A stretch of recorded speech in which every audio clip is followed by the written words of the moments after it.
Hello అండి, అందరికీ నమస్కారం. శ్రీవారి సర్వింగ్ ప్యూరిటీ సమర్పించు రుచుడు కార్యక్రమానికి స్వాగతం, సుస్వాగతం.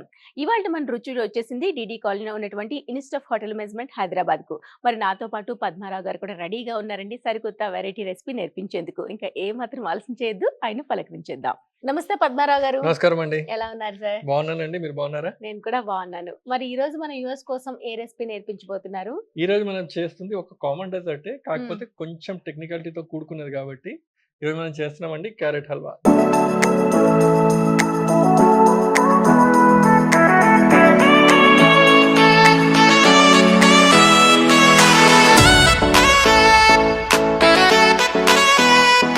Carrot halwa, wow! అందరికీ తెలిసిందే మీరు అన్నట్టు, కానీ సంథింగ్ స్పెషల్ అనేది మీరు చూపించడం జరుగుతుంది. సో ముందుగా ఇంగ్రీడియంట్స్ చెప్పేసండి, దాని తర్వాత ప్రాసెస్ లోకి వెళ్ళిపోదాం. ఇంగ్రీడియంట్స్ వచ్చేసి సన్నగా తురిమిన క్యారెట్ అండి, పంచదార, పాలు, యాలకుల పొడి, నెయ్యి, బాదాము, జీడిపప్పు. ఇక్కడ తీసుకోవాల్సింది ఏంటంటే మెయిన్ గా మనం ముందు క్యారెట్ గురించి మాట్లాడుకోవాలండి. క్యారెట్ జనరల్ గా మనం ఏంటంటే ఈ హైబ్రిడ్ క్యారెట్ ని వాడతారు జనరల్ గా, కాకపోతే దీనికోసం మనం వాడాల్సింది దేశీ క్యారెట్ అన్నమాట. దీన్ని ఢిల్లీ క్యారెట్ అని కూడా అంటారు. ఇది మన మామూలు క్యారెట్ కన్నా ఇంకా డార్క్ కలర్ లో ఉంటుంది. సో ఆ dark colour, intense colour carrot హల్వాలో వచ్చేది because of the variety of carrot. Taste ఏమైనా మారుతుందా? టేస్ట్ కూడా కొంచెం ఇంటెన్స్ గా ఉంటుందండి. Okay, so let us start. Before starting మనం బాదాంని కాస్త చాప్ చేసి పెట్టుకుందామండి. ఓకే,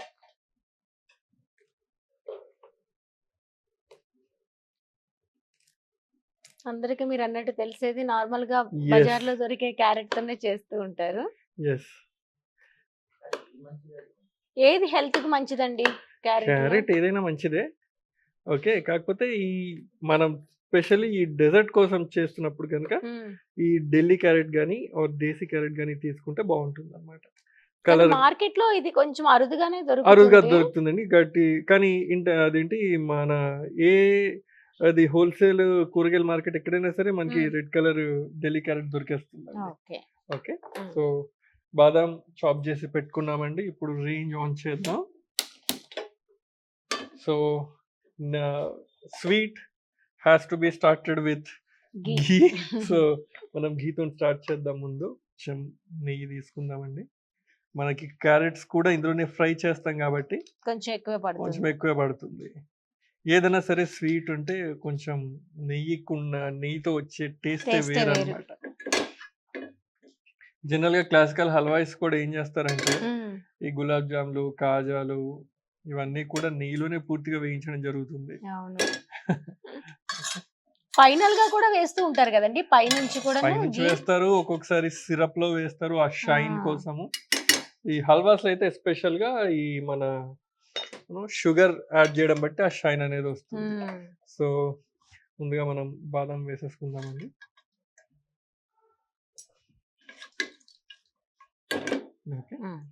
బాదం ఫ్రై అవుతున్న క్రమంలో జీడిపప్పు,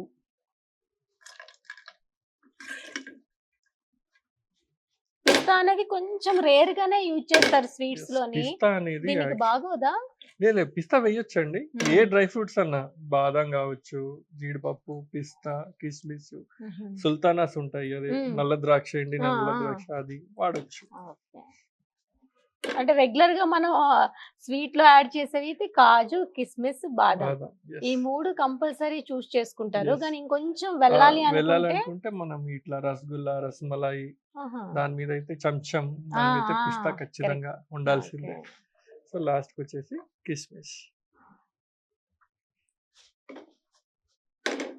కాస్త ఫ్లేమ్ ఇంక్రీజ్ చేసుకుందాం.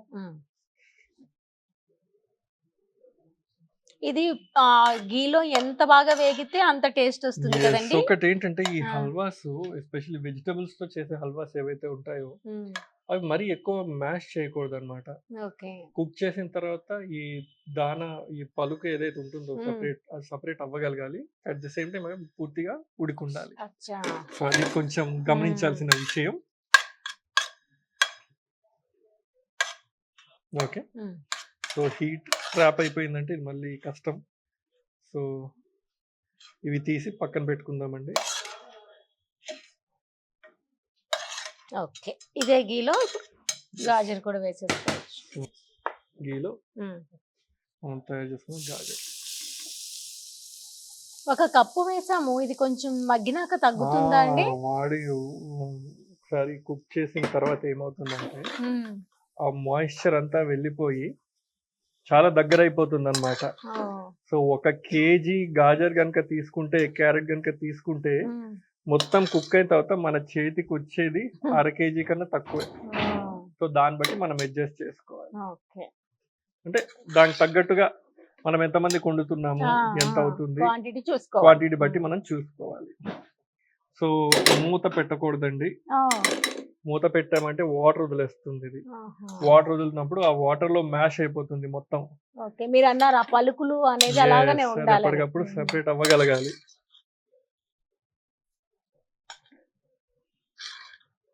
ఓకే, సో ఫ్లేమ్ పెంచుదామండి. బాగా కలుపుతూ ఉండాలి కదండి, కలుపుతూ ఉండాలి కాస్త. సార్ ఇప్పుడు ఏదైతే మీరు 3 years కోర్స్ లాస్ట్ ఎపిసోడ్ లో చెప్పారు కదా, ఏదైతే ప్లేస్మెంట్ వరకు వచ్చేసరికి ఆ ప్లేస్మెంట్ అనేది 6th సెమిస్టర్ లో స్టార్ట్ అవుతుందా, 5th సెమిస్టర్ లో స్టార్ట్ అవుతుందా? ప్లేస్మెంట్ ఏ చదువుకైనా సరే అండి, ఏ క్వాలిఫికేషన్ కైనా సార్థకత మేము వాళ్ళకి కరెక్ట్ జాబ్ ప్రొవైడ్ చేసినప్పుడు. సో అందుకు గాను మేము ఏం చేస్తామంటే ప్లేస్మెంట్ టీమ్ ఉందండి మాకు. It comprises of faculty, HODs, faculty and some of the students. ఈ ప్లేస్మెంట్ టీమ్ ఏం చేస్తుందంటే వీళ్ళు నిరంతరం కంపెనీస్ కి మెయిల్ పంపించడము, and companies knows about us already. ఎందుకంటే మేము 53 years నుంచి ఉన్నాము. సో చాలా మటుకు కంపెనీస్ మా గురించి తెలుసు. బట్ అది కాకుండా మేము లాస్ట్ మినిట్ కోఆర్డినేషన్ అయితే చేస్తుంటాము. హోటల్స్ పరంగా కూడా, హోటల్స్ కూడా వాళ్ళకి ఒక రిక్రూట్మెంట్ క్యాలెండర్ ఏదైతే ఉంటుంది, సో ఈ ఇయర్ ఇక్కడ నుంచి రిక్రూట్మెంట్ స్టార్ట్ చేయాలి అని. So we start the recruitments in the last year, final year లో అన్నమాట. ఫైనల్ ఇయర్ సెమిస్టర్ జూన్ నుంచి స్టార్ట్ అవుతుంది. సో మోస్ట్లీ ఒక జూన్ ప్రీ ప్లేస్మెంట్ స్టార్ట్ చేసి, ప్రిపరేషన్ స్టార్ట్ చేసి జూలై నుంచి ప్లేస్మెంట్ స్టార్ట్ అయిపోతాయండి. ఎన్ని కంపెనీస్ ఆల్మోస్ట్ రావచ్చండి yearly? Retail, hotel, airlines, banks, cruise lines కలిపి మాకు వచ్చేసి దాదాపు 45 to 50 కంపెనీస్ రిక్రూట్మెంట్ కి వస్తాయి. ఆల్మోస్ట్ ఇంకెవరు మిగిలి ఉండరు, అందరూ కూడా క్యాంపస్ లో సెలెక్ట్ అయిపోతారు. We provide assurance for the 100% placement to the students. Okay, assurance is there from our side. But students, కొంతమంది ఇంకా ఫర్దర్ స్టడీస్ కోసం ఆప్ట్ చేయాలనుకుంటారు. సో వాళ్ళకి ఫర్దర్ స్టడీస్ కి ఏదైతే బాగుంటుందో అది కూడా మేము సజెస్ట్ చేయగలుగుతాము. ఇంకొంతమంది ఏంటంటే వాళ్ళ ఉన్న ఫ్యామిలీ బిజినెసెస్ రన్ చేయాలనుకుంటారు. So they will go in that path. So depends అన్నమాట. ఇంకా సో ఇప్పుడు వీళ్ళకి బేసిక్ సాలరీ అనేది ఎంత నుంచి స్టార్ట్ అవ్వచ్చు? ఇప్పుడు అన్ని మేజర్ కంపెనీస్ వచ్చి they will recruit for the management trainees అన్నమాట. వాళ్ళు కూడా కొన్ని స్టెప్స్, కొన్ని డెసిగ్నేషన్స్ కొంతమందితో, అంటే ఈ క్యాండిడేట్ మనకి ఎక్కడి వరకు సెట్ అవుతారు, ఈ క్యాండిడేట్ మనకి ఏ పొజిషన్ వరకు సెట్ అవుతారు, they will come with an analysis అన్నమాట. వాళ్ళు ఒక బేస్ వర్క్ చేసుకొని వస్తారు. ప్లస్ ఇంటర్వ్యూ తీసుకుంటున్న క్రమంలో వాళ్ళ క్యాండిడేట్ యొక్క కమ్యూనికేషన్, వాళ్ళ లీడర్షిప్ క్వాలిటీస్ బట్టి దే రిక్రూట్ దెమ్ అన్నమాట. అదే మేనేజ్మెంట్ ట్రైనింగ్ గా జాయిన్ అయితే కనుక అన్ని పెద్ద కంపెనీస్ కూడా they will offer 40,000 with all the allowances. Yes, if it is management training. Management training కాకుండా కొంచెం ఎంట్రీ లెవెల్లో తీసుకుంటే కనుక సాలరీ వచ్చేసి 25,000 to 30,000 మధ్యలో వేరీ అవుతుంది. ఇక్కడ మనకి ప్లేస్మెంట్ అనేది ఓన్లీ ఇక్కడే కావాలి, పర్టికులర్ ప్లేస్ కావాలి అని మన చాయిస్ ఉంటుందా అండి? ఏంటంటే జనరల్ గా స్టూడెంట్స్ గ్రాడ్యుయేషన్ అయిపోయిన తర్వాత, గ్రాడ్యుయేషన్ కంప్లీట్ చేస్తున్న క్రమంలో వాళ్ళు వేరే చోట ఉద్యోగం చేయడం అనేది బాగుంటుందని నా అభిప్రాయం. చిన్నప్పటి నుంచి మన స్కూలు, మన కాలేజ్, మన ఫ్రెండ్స్, మన ఎన్విరాన్మెంట్ కాకుండా ఉద్యోగ పర్వం అనేది ఏదైతే ఉందో అది కొత్త ప్రాంతంలో స్టార్ట్ చేయడం బాగుంటుంది. నేను అదే అడ్వైస్ మా స్టూడెంట్స్ అందరికీ ఇస్తుంటాను. Then they can go all the places around, gain experience. అది ఇండియాలో కావచ్చు, అబ్రాడ్ లో కావచ్చు. ఇంకా తర్వాత ఒక considerable amount of experience gain చేసిన తర్వాత they can always relocate back to their home place. అది నా సలహా. ఇంకా తర్వాత అది స్టూడెంట్ సిస్టమ్, ఇంకా వాళ్ళు ఎలా తీసుకుంటారు, ఆప్షన్ ఉంది, వాట్ ద ఆప్షన్ ఉంది. ఓకే, క్యారెట్ ఇలా మనం కలుపుతూనే ఉండాలి గీలో. కొంచెం తగ్గింది, కొంచెం వాల్యూమ్ తగ్గిందండి, ఎందుకంటే మాయిశ్చర్ వెళ్ళిపోతుంది కదా. ఆ, మాయిశ్చర్ వెళ్ళిపోతుంది కాబట్టి అది మనకు తెలియదు. ఆ మాయిశ్చర్కి ఇది దగ్గర అవుతుంది అనమాట, ఇంకా దగ్గర అవుతుంది ఓకే. మాయిశ్చర్ వెళ్ళిపోతున్న కొద్దీ. సో దీన్ని ఇలా కాసేపు స్టర్ చేస్తూ ఉందామండి. ఓకే సార్, బాగా వేగింది కదా Yes. గీలో. చూడండి తెలిసిపోతుంది డిఫరెన్స్, దగ్గరైంది. ప్లస్ ఇట్లా పట్టుకొని చూస్తే కూడా పలుకులుగానే మనకి ఉంది. తెలిసిపోతుంది. ఓకే, ఓకే, సో క్యారెట్ గీలో ఈ నెయ్యిలో విధంగా వేపుకోవాలి. వేపుకోవాలండి. కొంచెం టైం టేకింగ్ ప్రాసెస్.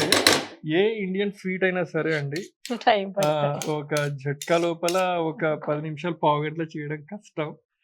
ఓకే, ఇంకా మనం చాలా బేస్ వెరైటీస్ చేస్తున్నాం. అవును, మొత్తము ఒక 15 రోజులు అయ్యే స్వీట్స్ కూడా ఉంటాయి కదా. 15 లీటర్లు 20 లీటర్ల పాలు ఒకేసారి కడాయిలో వేసి రెడ్యూస్ ఆహా. చేస్తూ చేసేవి కూడా ఉన్నాయి. అవును.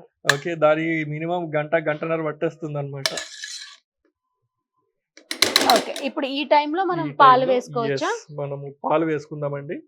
పంచదార అప్పుడే వేయకూడదు, పంచదార లాస్ట్ లో వేయాలి. ఇంకోటి ఏంటంటే మెయిన్ పంచదార వేసిన తర్వాత ఆ షైన్ అనేది వస్తుంది అనమాట. ఓకే, ఓకే, ఇప్పుడు పాలలో ఉడకనేయాలి. ఆ, ఓకే.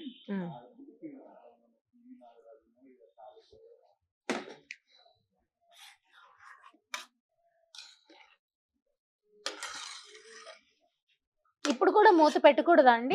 వద్దు, అవసరం లేదండి, దీనికి ఏ టైంలో కూడా మూత అవసరం అవసరం లేదు, లేదు. చూస్తూనే జనరల్గా కలుపుతూ హల్వాకి మనం ఉండాలి. మూతలు పెట్టాము. మ్మ్. ఖీర్కి కావాలంటే ఇప్పుడు పెట్టొచ్చు. పాలు క్వాంటిటీ ఎంత వేసుకోవాలి? పాలు ఆల్మోస్ట్ ఒక క్యారెట్ కి తగ్గట్టుగా ఈక్వల్ క్వాంటిటీస్ అండి. మ్మ్. ఓకే, ఎంత క్యారెట్ తీసుకున్నామో అంత లెక్క పాలు. ఓకే.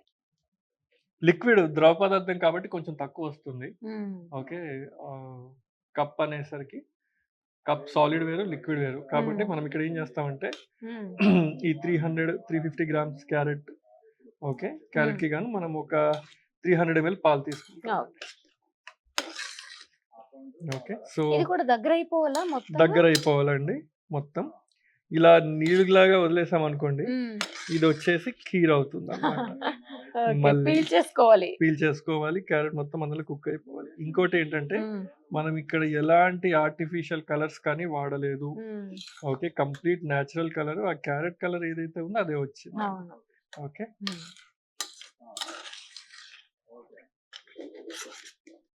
ఇక్కడ ఫెస్టివల్స్ లో కూడాను మీరు స్వీట్స్ రెడీ చేసి పిల్లలకి పెట్టడం జరుగుతుంది కదా సార్? దివాళీ మాక్సిమం ఎన్ని కేజీస్ ఉంటాయి సార్ అట్లా తయారు అది చేసేటప్పుడు? కొంచెం లిస్ట్ పెద్దది.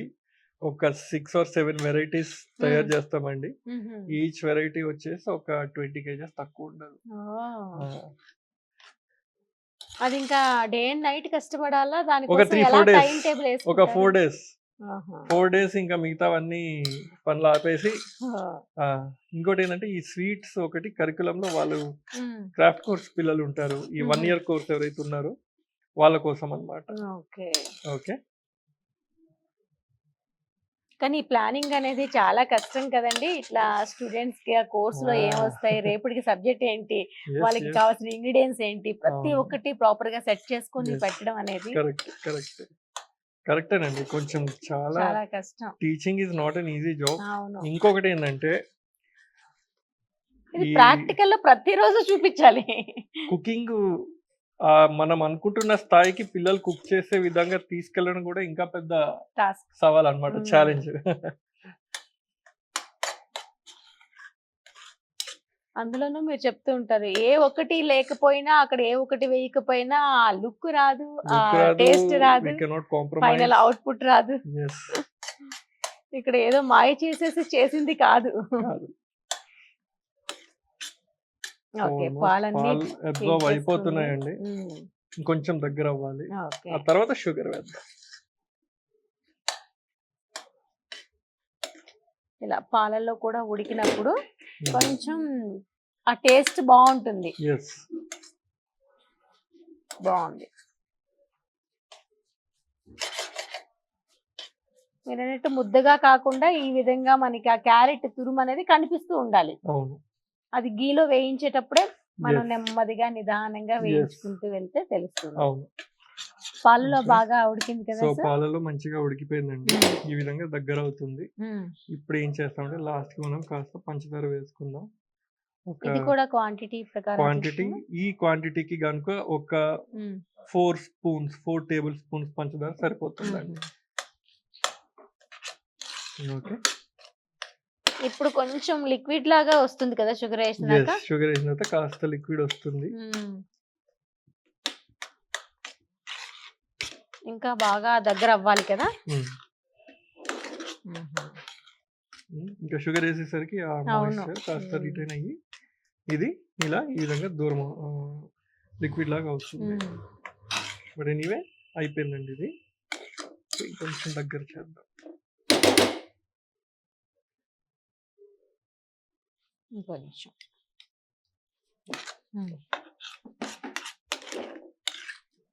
ఇంకా ఇప్పుడు ఇందులో ఇలాచి అట్లాంటివి ఇలాచి వేయొచ్చా? లాస్ట్ కి. ఆహా. ముందుగానే ఇలాచి వేస్తే ఆ ఫ్లేవర్ కూడా ఇవాపరేట్ అయిపోతుంది అనమాట. Okay. ఆవిరైపోతుంది. ఇది చల్లబడే కొద్దీ కొంచెం దగ్గర అవుతుందా? ఇంకా ఫ్రిడ్జ్ లో దగ్గర పెడితే అవుతుందండి. ఫ్రిడ్జ్ లో మ్మ్. పెడితే ఇంకా దగ్గర అయిపోతుంది అనమాట.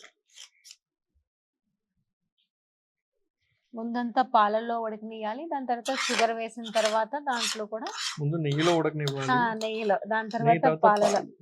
తర్వాత పంచదార. షుగర్ వేసిన తర్వాత ఇంక ఉడకడం అంటూ అంటే ఉండదండి. ఇట్లా ఆ, కొంచెంసేపు నీళ్ళ కొంచెంసేపు. వస్తుంది కాబట్టి. yes. సరే అయిపోయిందండి. సో ఎస్ ఈ చూడండి, విధంగా ఈ విధంగా హల్వా షైనీగా. షైన్ ఘీ వల్ల కావచ్చు, లాస్ట్ వేసిన పంచదార వల్ల Sugar. కావచ్చు, నో ఆర్టిఫిషియల్ కలర్స్ యాడెడ్. ఈ red colour, bright red colour ఏదైతే ఉందో బికాస్ ఆఫ్ ది క్యారెట్, మనం వాడిన క్యారెట్ అవును, అన్నమాట. ఇలాచి ఇంక ఇవన్నీ బ్యాలెన్స్ ఉన్నాయి కదా. Yes. నేను అయిపోయిందని చెప్పేసి ప్లేటింగ్ కూడా రెడీ చేసి Okay. పెట్టుకున్నా. సో లాస్ట్ కి వచ్చేసి రేంజ్ ఆఫ్ చేసేద్దామండి. ఆఫ్ చేసేసాం. ఇలాచి కాస్త పొడి. ఇలాచీ పొడి. ఓకే. తర్వాత మనం రెడీ చేసుకున్న నట్స్ కొన్ని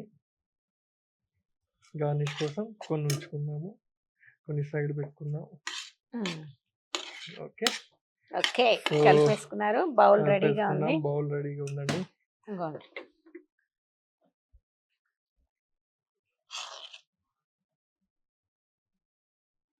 క్యారెట్ హల్వా రెడీ అయిపోయింది.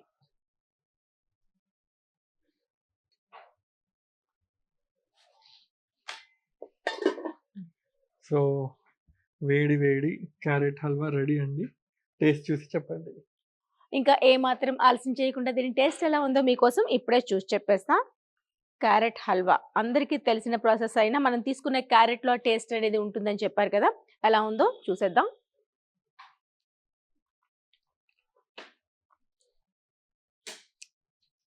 సూపర్. మెయిన్గాను ఇది వరకు మనం నార్మల్గా మార్కెట్లో దొరికే క్యారెట్తో చేసుకుంటే కొంచెం కరకరలాడుతూ ఉండేది.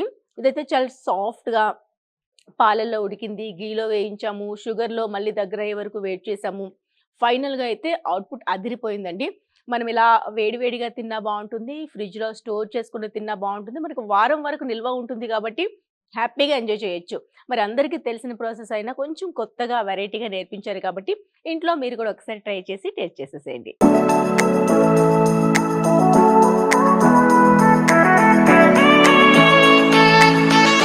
సార్ సూపర్ గా ఉంది. మెయిన్ గా మీరు అన్నట్టు ముందుగా గీలో వేయించుకున్నాం, తర్వాత పాలల్లో ఉడికించుకున్నాం, ఫైనల్ గా షుగర్ వేసి దగ్గర అయ్యే వరకు వెయిట్ చేసాం కదా. Yes. ఆ 3 ప్రాసెస్ లో ఏదైతే కుకింగ్ ప్రాసెస్ ఉంటుందో క్యారెట్ బాగా అబ్జర్వ్ చేసుకొని సూపర్ టేస్ట్ అనేది యాడ్ చేసిందని చెప్పాలి. ఫైనల్ గా క్యారెట్ హల్వాను టేస్ట్ చేయని వాళ్ళు ఉండరు, ఆ ఫ్లేవర్ మర్చిపోని వాళ్ళు కూడా ఉండరు, అంత అవును. టేస్టీగా ఉంది. Thank you so much sir. ఈ రోజు అయితే మన వ్యూవర్స్ కోసం గాజర్ కా హల్వా నేర్పించారు. చాలా ఈజీ మెథడ్ లో నేర్పించేశారు, చాలా టేస్టీగా కూడా ఉంది. మరి మా వ్యూవర్స్ కోసం ఇంత మంచి టేస్టీ రెసిపీ నేర్పించినందుకు థ్యాంక్ యూ సో మచ్ అండి. Thank you.